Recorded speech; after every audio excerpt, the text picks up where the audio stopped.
nani namubwiye wabo ngati waje ngo agana kagenda kazi sumbe nati bishobora nyine ngo karugo hoje ubu hasigire shaha bushaha kanso yantungamo ekateke kiragiro cyo kutebekanisa no kunyereza tawuni abantu hamwe n'abakama bamaje muri ntungamo bakera kucehabura bari kushenye biju byona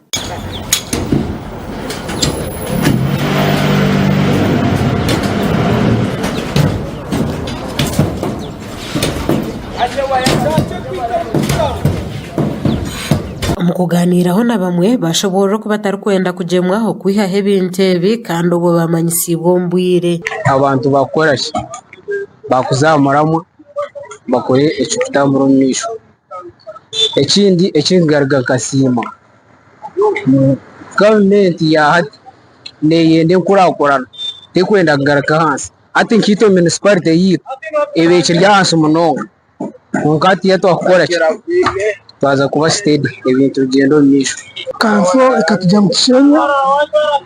kugata katire importante nkokuze kashi niyo ntasa yitumwe tukumanye cyo gukora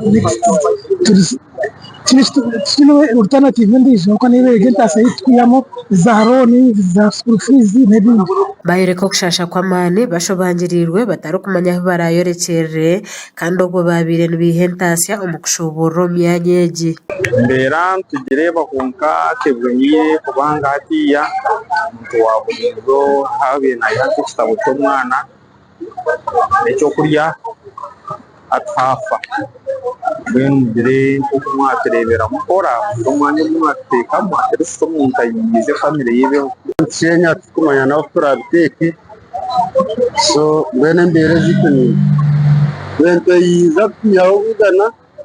umwana shoma mbona abo mubaza kurwo mashomero iyo mwanya cyo korebe yituru mbera nimba abahatinkaha abamwe ngo tubetwazaho aha twayumve ko kujuko kuborerwa kiremo sentezi hatiya cyabaho nabo bataka mazeremo kwezi haba babutekaho babatakihiremo nesende zabo sente zageraki imbere ndiye mbere y'ituru yapfa bwera izo bariyanya cyakare niryo ryatigo kanso kubasa kutandika kubinga abantu bona abari kushobora hanguto hamwe nabo abayombekere byombeko ibitahamibwe kanso yantunga mu municipality gasha kwa Samuel Ahumza ahabwata ya West.